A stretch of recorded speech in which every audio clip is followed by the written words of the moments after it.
Vamos a ver qué opinan también o cómo se ve la fotografía de este 2025. Pedro Pérez Riu, jefe de renta fija, análisis macro de Anta Asset Management. Buenos días. Buenos días y feliz año. Y feliz año. ¿Cómo veis 2025? Después del tsunami Trump. De ayer, sobre todo, ¿no? Bueno, si quieres hablamos de eso después. Es una estrategia de negociación, la lleva utilizando desde que heredó el negocio de su padre. Además, hay algunas de las cosas como lo de Groenlandia que ya viene de tiempo atrás. Si quieres hablamos de su primer mandato. Si quieres hablamos un poco después de lo que ¿Qué hace el inversor aquí? ¿Qué hace el inversor? Está complicada el inicio de año, el cambio tan hawkish de la Fed que hablamos en diciembre, el 18 de diciembre del FOMC. Hoy tenemos el Beige Book. Ahí es donde vamos a ver exactamente cuál es la posición de todos los miembros del comité, de los 18 miembros, sobre los riesgos de inflación a medio plazo. Si te acuerdas, en las minutas, no en las minutas, en el esto de Powell dijo después que la mayor parte azules, exactamente, no solo el dot plot como tal, sino que muchos de los miembros del comité habían expresado, pues habían cambiado a que los riesgos de la inflación son al alza y no de mantenimiento como había sido hasta. Y esa es la principal forma que vamos a ver exactamente cómo de hawkish es de verdad el comité. No solo porque la presidenta de la Cleveland Fed haya desentido, el punto suelto, ¿no? Que aparte ya lo ha hecho 2 veces, o sea que no es... las minutas nos van a dar eso, cuántos miembros del comité ya tenían dudas sobre incluso no ya el siguiente. El mercado ya asume solo una bajada de tipos para el año que viene.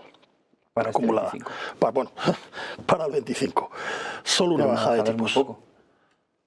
Es decir, significaría quedarnos muy por arriba del tipo neutro. Y significaría que la inflación no vuelve al 2%, como también dijo las previsiones de la Reserva Federal. La tasa neutral, tal y como están las cosas ahora, y hemos hecho otra vez estará 3,95,4. O sea, es medio punto por encima de lo que decíamos aquí hace 3 meses. Hace más de medio punto el mercado más llegó, si te acuerdas, llegó a 3,35 los futuros OES forwards.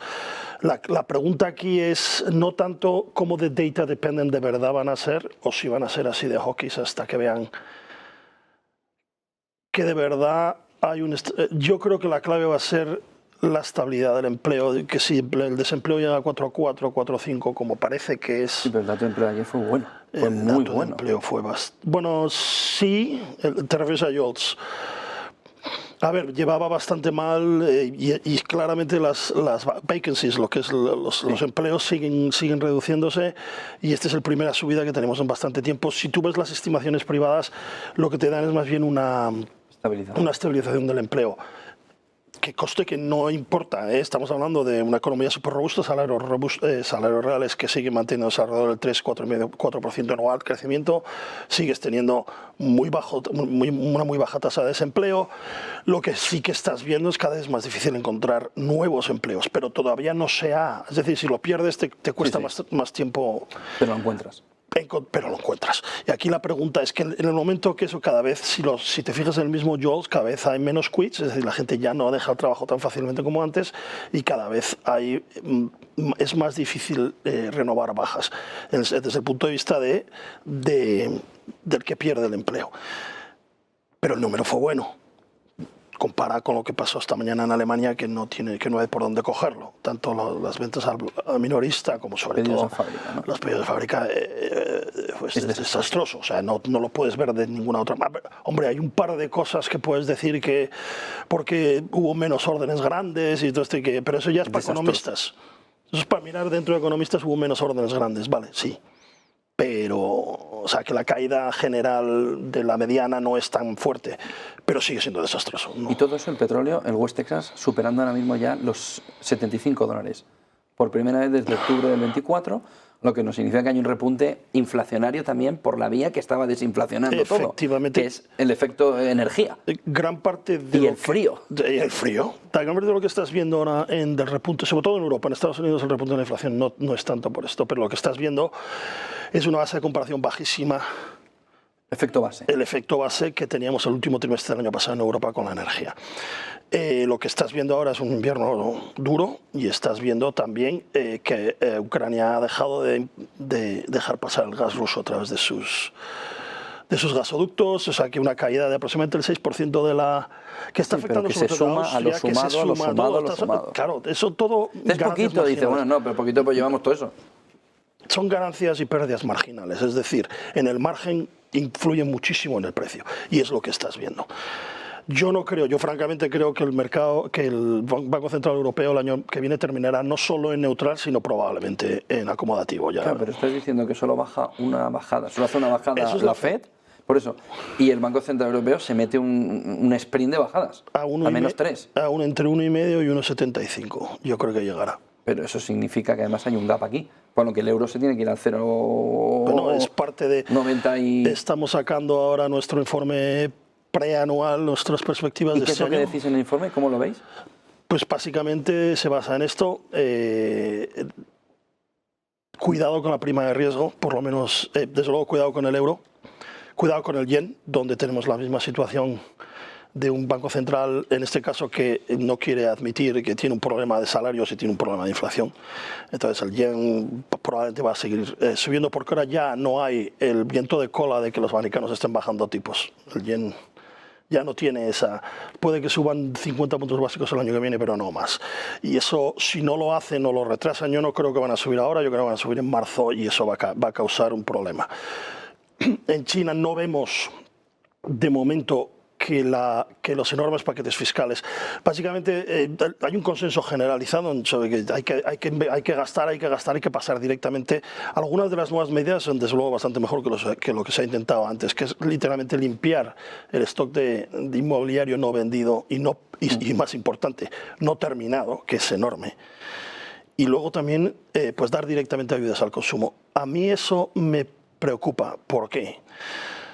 Porque yo no veo con déficits públicos consolidados del 10% del PIB, una deuda total de 304-305% del Producto Interior Bruto, no veremos solo del sector público. Es una economía extremadamente endeudada donde el crecimiento depende prácticamente solo de la inversión, que ya es el 42% del Producto Interior Bruto. Dirigida y hecha sobre todo la inversión privada está colapsando, la inversión directa internacional está colapsando, los salarios reales están colapsando, tienes deflación 6 trimestres seguidos. Si no hay más que ver la situación de los bonos a largo plazo, ya están 300 puntos básicos por debajo de los treasuries. El mercado de bonos sigue asumiendo una deflación. Tú no puedes crear consumo interno con déficits ya de este tamaño, cuando además tienes la mayor parte del sector público está en problemas financieros, está clarísimo. No el gobierno central, los gobiernos regionales. Y todas las estructuras que se han creado para invertir en infraestructuras en los últimos 10 años. Pero estás planteando una imagen súper bonita, ¿no? Una fotografía preciosa, pero con el campo minado. Lo que pasa es que no sale en la foto. La fotografía es una belleza absoluta, es decir, vamos a continuar con las subidas, ¿no? Te intuyo por detrás, ¿no? Van a ser menos que el año pasado, pero vamos a seguir bien, sobre todo en Estados Unidos, pero el campo está minado. En cualquier momento... El campo está minado en todas partes. Es que este año es un año de transición y es evidente que no vas a tener... Cuando ves la gente, cuando ve la subida del... Sí, pero no es lo mismo tener este año un 15% en lugar de un 20 y pico que tener un menos 10. ¿Qué es lo que está en la cabeza del inversor? Es que la diferencia entre una cosa y otra es básicamente que tengas de verdad un repunte inflacionario en Estados Unidos, que el siguiente paso no sea otra bajada sino una subida, o que tengas un super shallow cycle, como lo llaman los economistas americanos, que te quedes aquí durante un montón de tiempo. Vale, pero una subida o un frenazo también puede llevar al choque a Powell y a Trump.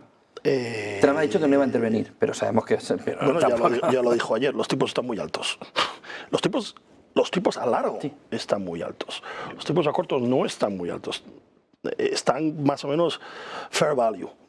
Vas a ver, si solo ves una bajada, meterse en la bolsa, en la renta fija americana... Sí, pero una subida de tipos de Powell sería como declarar la guerra a Trump. Bueno, Powell solo va a estar ahí un año más, no creo que le importe mucho, pero yo creo que no va a ocurrir, el escenario puede ocurrir, pero no es un escenario que yo creo que veremos un shallow cycle, que se paren durante muchos FOMCs y luego lo van a bajar un poquito, pero para eso necesitas una mejora de la situación fiscal. Y mucho de lo que estás viendo de Trump en los últimos 2 días es volver a levantar a la base republicana y que el Congreso vea que este es el Trump combativo que quieren. Es una estrategia de negociación. No creo que invada Canadá, pero desde el punto de vista es una estrategia de negociación porque quieren conseguir, solo tienen 2 años, tienen los midterms en 2 años con Congreso controlado. Entonces quieren conseguir muchas cosas, no solo bajadas de impuestos, sino bajadas clarísimas del gasto. Si lo consiguen hacer, no solo el dólar, sino los treasuries van a ser una gran compra. Porque lo que estás viendo ahora mismo es un empinamiento muy rápido de todas las curvas, por eso todo ¿Por qué el dólar y los treasuries? Hombre, ahora lo estás viendo. En los últimos 4 o 5 días los treasuries han abierto 25 puntos básicos y tú en términos de euros has ganado dinero, no has perdido. Es decir, que vayan de la mano. Claro. Entonces, si tú tienes a la vez una reducción de la prima de riesgo por duración, que es directamente relacionada a los déficits públicos, también te pasaré estamos haciendo un análisis de la situación fiscal en Estados Unidos, que va a ir complementario a esta. Y ahí, si ocurre eso, vas a tener una bajada de los tipos de interés bastante más rápido y probablemente a la vez, porque la Fed lo que tiene miedo es una política fiscal muy expansionaria. Eso es evidente, lo dijo Powell en la conferencia de prensa, que no debería haberlo dicho, porque Trump todavía no ha entrado. Y es una de las cosas que se le ha reprochado bastante en los últimos días. Si me preguntas, una vez es todo el punto marginal. La diferencia entre ganar entre un 5... Mira, las estimaciones para la bolsa, por ejemplo, para la bolsa americana, subidas aproximadamente el 9% de EPS, de earnings per share. La bolsa está, en términos históricos, relativamente sobrevaluada en cuanto a la subida de earnings per share. No es el año 2001 ni mucho menos, pero un poquito, y lo que estás viendo es un ajuste hacia eso. La diferencia entre un 9%, entre un 5 y un 9% arriba y un 5 o un 10% abajo no es tanta en términos de simplemente un mantenimiento de la inflación o un repunte de la inflación que quite a la Fed completamente del sitio, y no creo que suban tipos, pero desde luego que los quite fuera de juego durante todo el año que viene. Y es lo que está reflejando los forwards de ahora mismo americanos. En Europa no tienes ese problema. En Europa tienes el problema de crecimiento muy por abajo de potencial. Y la razón, y los múltiplos en Europa son mucho mejores que en Estados Unidos, pero si tú ves la gráfica del PIB desde el año 2009 y de la bolsa desde el año 2009 de Estados Unidos, la diferencia es brutal. Salvaje. Es decir, empiezas con el mismo PIB nominal en precios corrientes y el PIB americano creció un 30 y tantos por ciento, y europeo está igual. ¿Cepillado al mercado, al sistema bancario por el camino? Puede ser, pero también ha pasado en Estados Unidos. Es decir, lo que ahora tienes es un sistema bancario en Europa muchísimo más saneado de lo que está, y además con la mejora del sistema bancario europeo además lleva para que está mucho más claro quién pierde dinero cuando las cosas, lo cual políticamente no es fácil, porque mira lo que, por ejemplo, cómo se resisten los alemanes a que les compren Commerzbank.